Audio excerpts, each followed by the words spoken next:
días. Sean todos ustedes bienvenidos en este domingo 30 de mayo del año 2021, ya el último domingo de este mes, para iniciar básicamente la mitad del año. En esta mañana vamos a continuar con nuestros mensajes virtuales. Les agradezco de nueva cuenta que ustedes sigan en nuestras diferentes redes sociales, que continúen compartiendo, que continúen mirando estos mensajes que les transmitimos semana a semana. Ahora quisiera hacer una primer pregunta en esta mañana y quisiera a todos ustedes preguntarles cuál es el título con el que te identificas como una persona de fe. ¿Cómo te gusta que te llamen? Tal vez te gusta que te digan creyente, creyente de Dios, o tal vez te gusta simplemente que te digan cristiano, o quizá tal vez te gusta que te digan hijo de Dios o hijo de un rey, y todos estos títulos están bien, son correctos, son verdad. Sin embargo, ¿qué hay del título que se nos ha otorgado, el título de redimidos? Y así es, este es un término que generalmente no solemos utilizar en las iglesias. No nos referimos a nosotros como los redimidos del Señor, y sin embargo, la Biblia nos dice que esto es lo que somos los redimidos de Dios. De hecho, hay muchos versículos en la Biblia que nos hablan al respecto, que nos identifican, que nos mencionan como los redimidos de Dios. Sin embargo, en esta mañana solamente me gustaría hablar de uno de ellos o mencionar uno de estos versículos, el cual nosotros podemos leerlo en el libro del profeta Isaías. En el capítulo 51, versículo 11, la Biblia nos dice lo siguiente: ciertamente volverán los redimidos de Jehová, volverá nación cantando, y gozo perpetuo habrá sobre sus cabezas, tendrán gozo y alegría. Ahora, tengo una pregunta. Ya saben, hermanos, que siempre les recomiendo que le hagan preguntas a la Escritura. Yo tengo una pregunta al leer este pasaje, y la pregunta es: ¿cuál es la razón del gozo de estas personas? ¿Por qué van cantando? ¿Por qué van con gozo, como dice aquí el libro del profeta Isaías? ¿Cuál es la razón de este gozo que tienen estas personas? Pues bien, la descripción, el nombre que se les da a los que van camino a la ciudad de Dios, nos da la respuesta. Ahí se nos dice que los que van son los redimidos. Ellos son felices porque han sido efectivamente redimidos por parte de Dios para poder regresar a la ciudad del Señor. Ahora bien, hermanos, para que podamos entender de una mejor manera esto, la palabra redimir o redimidos se define como el conseguir la libertad de una persona o sacarla de la esclavitud mediante el pago de un precio. Eso es redimir, sacar de la esclavitud a alguien pagando para que ahora sea libre. Y ciertamente, hermanos, nosotros somos aquellos que el Señor ha redimido con su sacrificio en la cruz. Esto es precisamente lo que el Señor hizo por nosotros. Él vino, Él entregó todo, Él entregó su divinidad, Él entregó todo su tiempo cuando estuvo aquí en la tierra, Él entregó su vida terrenal con tal de redimirnos a nosotros, es decir, hermanos, hacernos libres. ¿Y de qué nos libró el Señor? Bueno, de la condenación, del pecado, de la muerte eterna a la que estábamos destinados. De esto es de lo que el Señor nos ha sacado, de esta esclavitud. Él nos ha arrebatado, Él ha pagado el precio, Él nos ha redimido. Sin embargo, hermanos, ¿cómo es que consiguió el Señor esto? ¿Cómo es que logró? ¿Cuál fue el precio que Él pagó para redimirnos a nosotros? Y esta respuesta la encontramos en la cruz. Ahora bien, en esta mañana tengo una pregunta más y quisiera preguntar a todos nosotros: ¿cuánto sabemos realmente de la cruz? ¿Cuánto sabemos realmente de lo que ocurrió momentos antes, momentos durante la cruz y momentos después? ¿Cuánto realmente entendemos, sabemos a cabalidad de lo que ocurrió en ese día? Así que en esta mañana me gustaría que habláramos, sí, efectivamente, de que nosotros hemos sido redimidos por parte de Dios, por parte de Cristo cuando Él se sacrificó en la cruz. Ese es nuestro foco principal, pero también quiero que nosotros ahora miremos cómo es que Él nos redimió en la cruz. Y quisiera comenzar en esta mañana hablando de la cruz, sí, pero de una manera más técnica e histórica, por decirlo de alguna manera.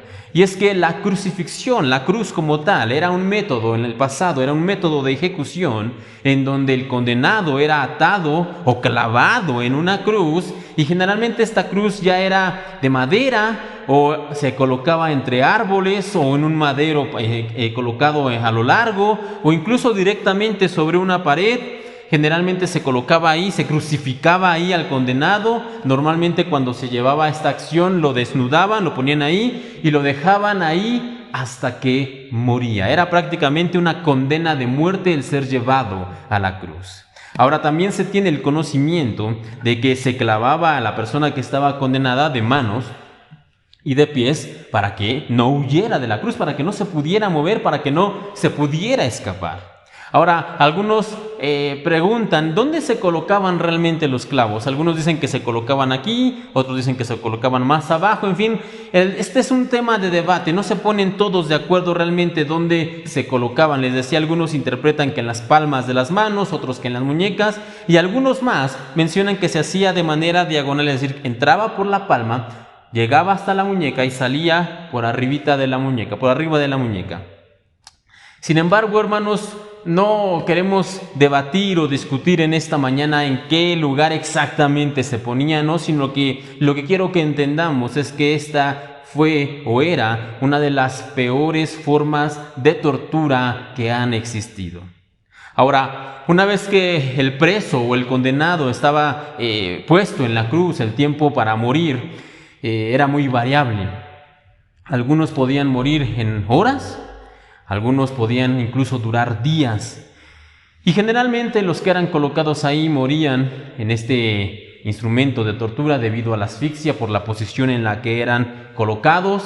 Al rato de tener los brazos extendidos, los pulmones se comienzan a contraer por tener las manos en una forma de T. Entonces esto hace que se dificulte el respirar, y la manera en que se puede respirar es impulsarse con las manos y con los pies, pero recordemos que al estar clavados eso es algo muy doloroso. Lo comienzan a hacer por algunas horas, les digo algunos por algún tiempo más, pero finalmente ceden al dolor, dejan de hacerlo, y debido a sus heridas, debido a las hemorragias, muchas veces eran golpeados y azotados antes de ser crucificados, debido a los clavos que muchas veces no estaban limpios, sino que se infectaban las heridas, también a la deshidratación, porque recuerden que algunos duraban ahí días, a la insolación, al cansancio o eventualmente a un paro cardíaco. Finalmente los que eran colocados en una cruz sí o sí morían. Y ese fue el caso del Señor Jesús. Nosotros debemos recordar que la crucifixión fue algo por lo cual Él tuvo que pasar, pero recordemos también esto, hermanos. La cruz solamente fue el final de todo un proceso de sufrimiento y de tortura que Él tuvo que vivir. Él tuvo que pasar por una privación del sueño, tenía muchas horas Él que no había podido dormir cuando llegó a la cruz. También la falta de comida, la deshidratación, los golpes al grado que la Biblia nos dice que lo habían desfigurado, que no podía ser reconocido, los azotes que le levantaron, le quitaron la piel de una manera literal, e incluso la Biblia nos cuenta que a Él le colocaron una corona de espinas, y cuando hablamos de las espinas que le colocaron estamos hablando de 10, 12 centímetros, eran espinas bastante grandes. Y ahora no solamente esto, sino que también se le colocó en la cruz, y al final uno de los soldados, nos dice las Escrituras, que para comprobar su muerte, porque murió en unas cuantas horas, ellos querían verificar que realmente estaba muerto. Para comprobar su muerte, le fue enterrada una lanza en su costado. Así que toda esta conjunción de elementos efectivamente nos dan a entender que el Señor murió en la cruz. Sin embargo, hermanos, en esta mañana no quiero detenerme mucho en cuestiones cronológicas acerca de la crucifixión del Señor Jesús, ni de lo que se conoce como las 7 palabras. Esto lo hablamos hace unos meses atrás. Tampoco quiero hablar tanto de las personas que estuvieron ahí en el entorno, en la pasión del Señor, los discípulos, las mujeres, los fariseos. No vamos a hablar tanto, o no vamos a hablar de eso en esta mañana, sino que en esta mañana quiero que nosotros podamos enfocarnos solamente en la cruz, en lo que ocurrió en ese lugar, de lo que rodea la cruz y de cómo esta acción, cómo esta cruz nos trajo a nosotros promesas bendiciones, y entre ellas, como ya mencionábamos al principio de este mensaje, nosotros por medio de la cruz, por medio de la muerte de nuestro Señor, nosotros fuimos redimidos, fuimos liberados. Esa es una de las bendiciones que recibimos, pero solamente es una. En la cruz, en esta acción que mencionábamos, nosotros hemos sido bendecidos como hijos de Dios. Cuando creemos en el Señor, en la cruz nosotros recibimos bendiciones. Ahora bien, debemos también nosotros entender, hermanos, que la redención, nuestra redención, no sucedió únicamente en la cruz. Es decir, no es que la cruz realmente ocurrió solamente cuando al Señor lo pusieron en el madero, no. La cruz es la conjunción, como les decía hace un momento atrás, de muchos elementos que se fueron uniendo uno tras otro, tras otro.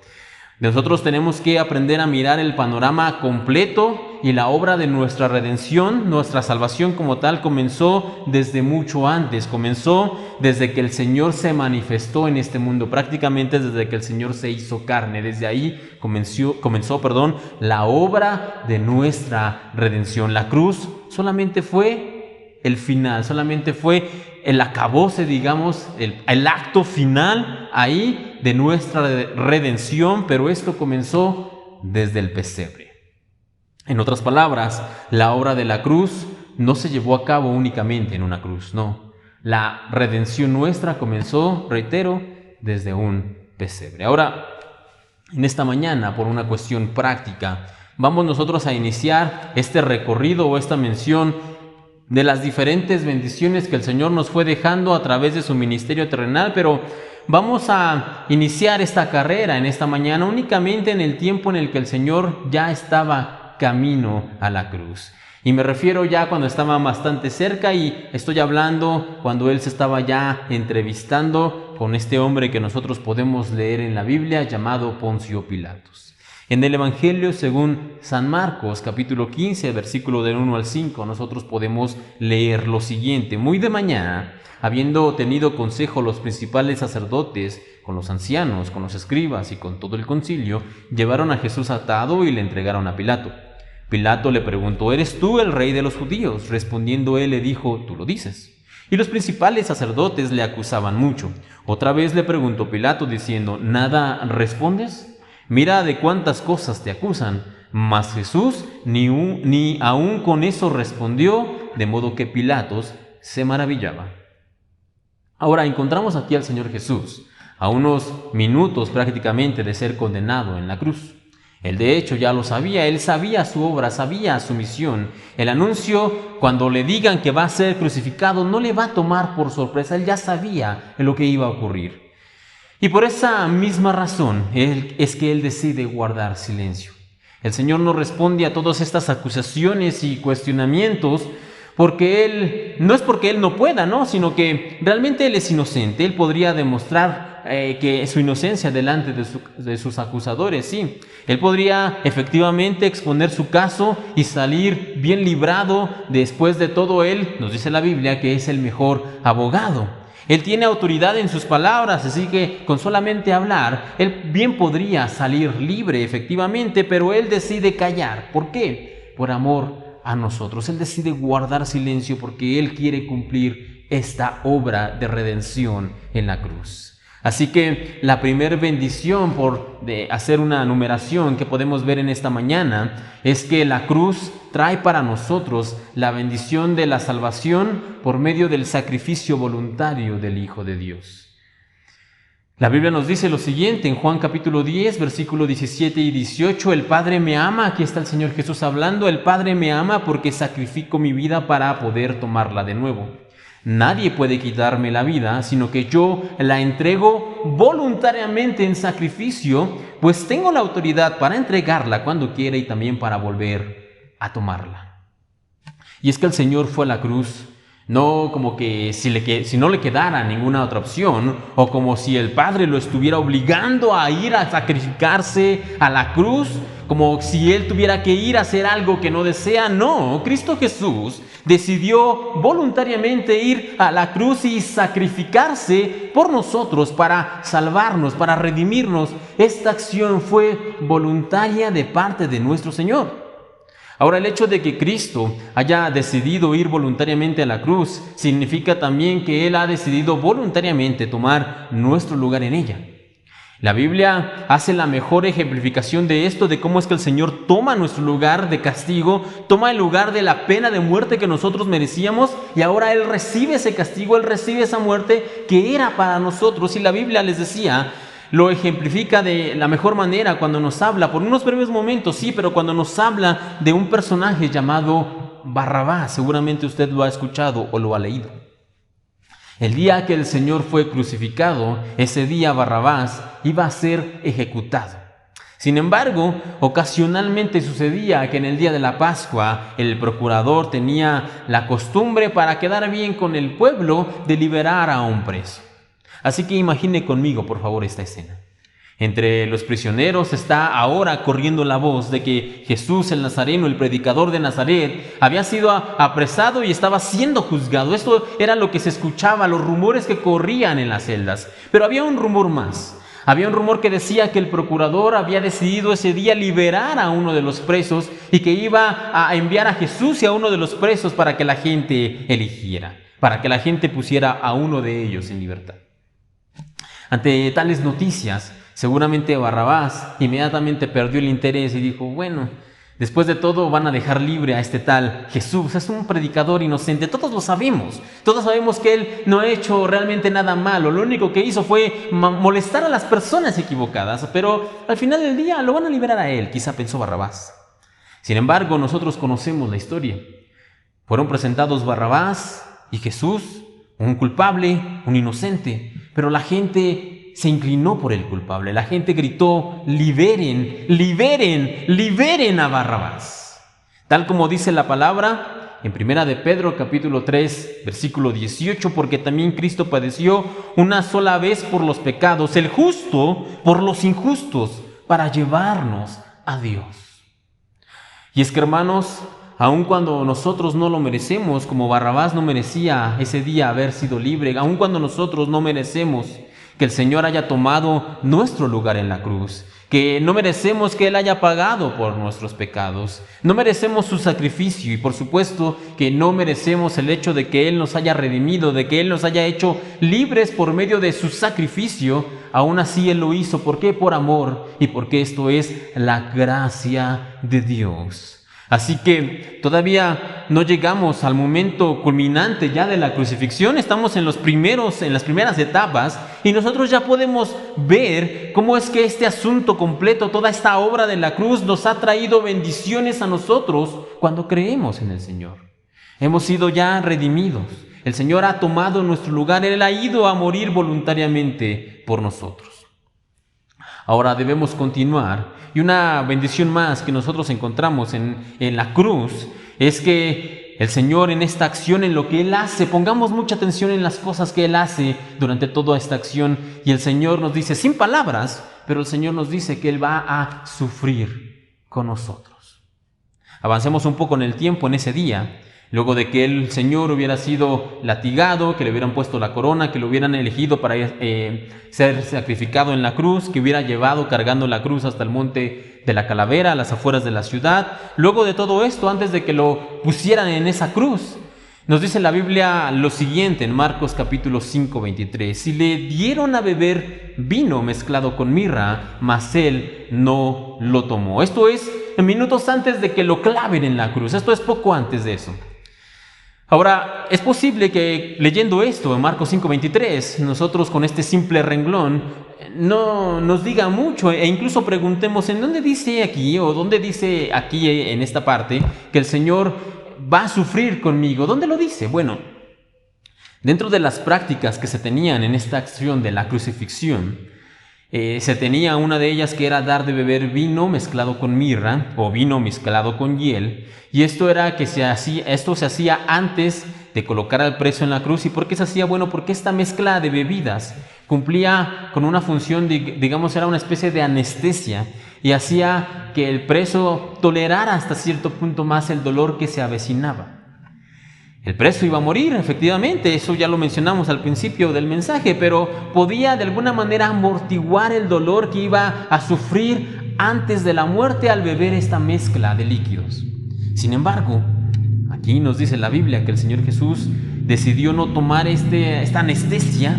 ¿Y por qué? Porque Él no iba a pasar por la prueba con sus sentidos adormecidos. ¿Por qué? Porque nadie, ninguno de nosotros, ni usted ni yo, va a pasar por el día de la prueba con un calmante en el bolsillo. No pasamos por el día de la prueba con algo que nos va a hacer más ligera la situación, el problema, la carga. No. Y el Señor no iba a hacer la diferencia. La prueba es cruda, hermanos. Seguramente a usted le ha tocado vivirla. Es dura, trae dolor, a veces trae lágrimas, trae fatiga, sufrimiento. Si usted realmente, como estoy seguro, ha pasado en algún momento de la vida por la prueba, usted entonces sabe a lo que me refiero, sabe de lo que estoy hablando. ¿Y cree usted acaso, hermano, que nuestro Señor, el Hijo de Dios, aquel que murió por nosotros, iba a sufrir menos que nosotros? Por supuesto que no. Él decide no tomar esta mezcla de vino porque Él ha decidido previamente que va a experimentar en toda su expresión el dolor de la prueba igual que nosotros.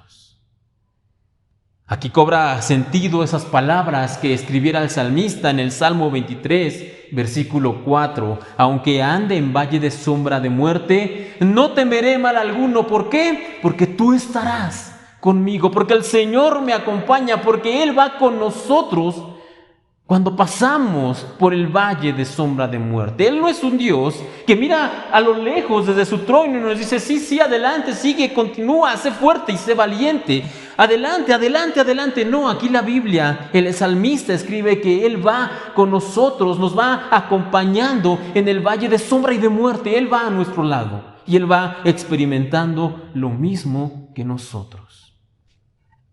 Ahora bien, haciendo una recopilación de lo que hemos mencionado hasta aquí, dijimos que el Señor ha decidido ir voluntariamente a la cruz, que Él ha decidido también tomar nuestro lugar en el sufrimiento que nosotros teníamos que padecer.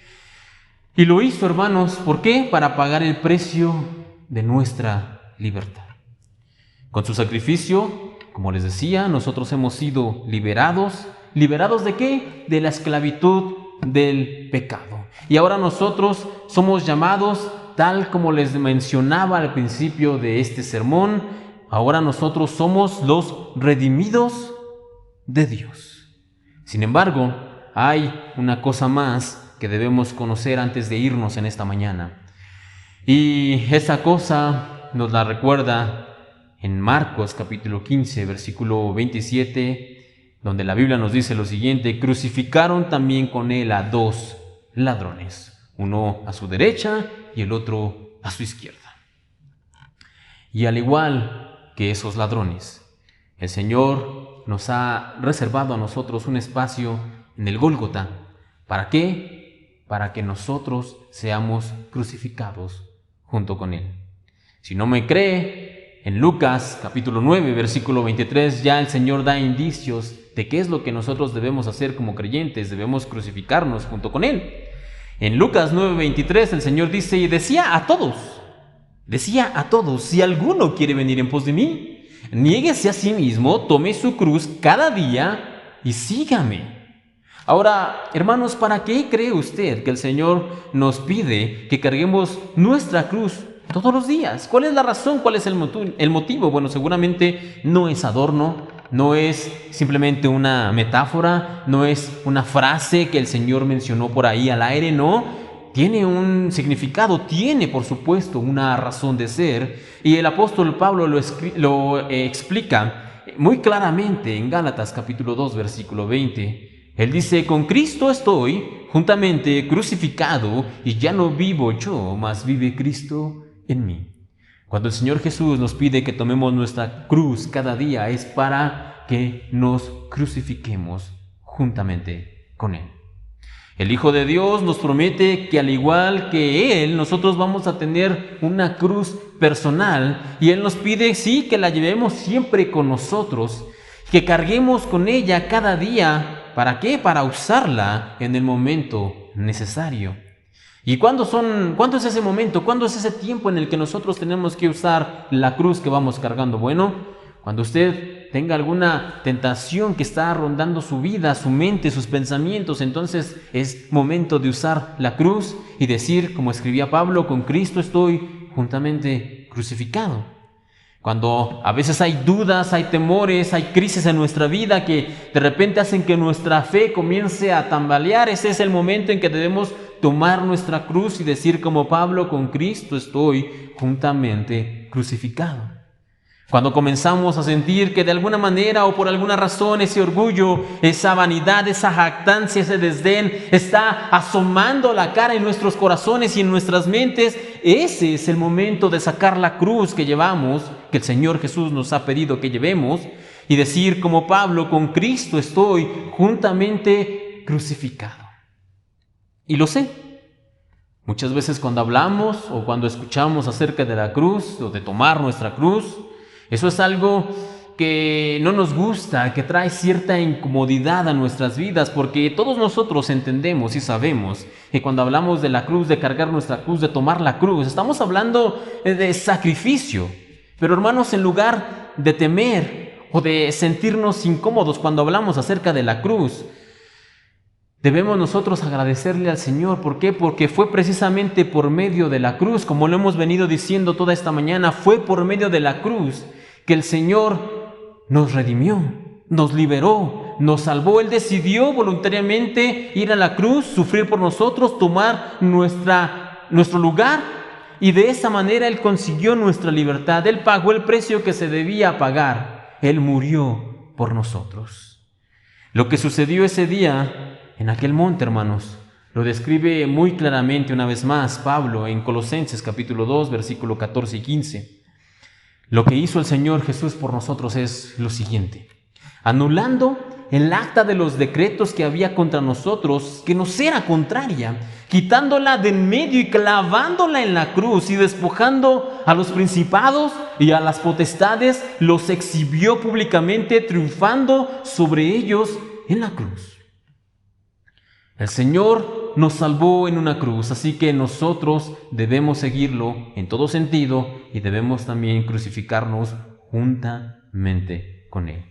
Y para los verdaderos redimidos de Dios, para los verdaderos hijos del Señor, la historia de la cruz es una historia de ejemplo de lo que nosotros debemos hacer cada día. Debemos tomar nuestra cruz, debemos sacrificar el yo, el ego, debemos sacrificarnos para el Señor, debemos sacrificar nuestros deseos pecaminosos, nuestra maldad del corazón. ¿Y cómo es que nosotros hacemos esto? Bueno, cuando entendemos que hemos sido redimidos. Cuando entendemos, hermanos, que nosotros hemos sido redimidos por el Señor, entonces vamos a querer imitar su ejemplo.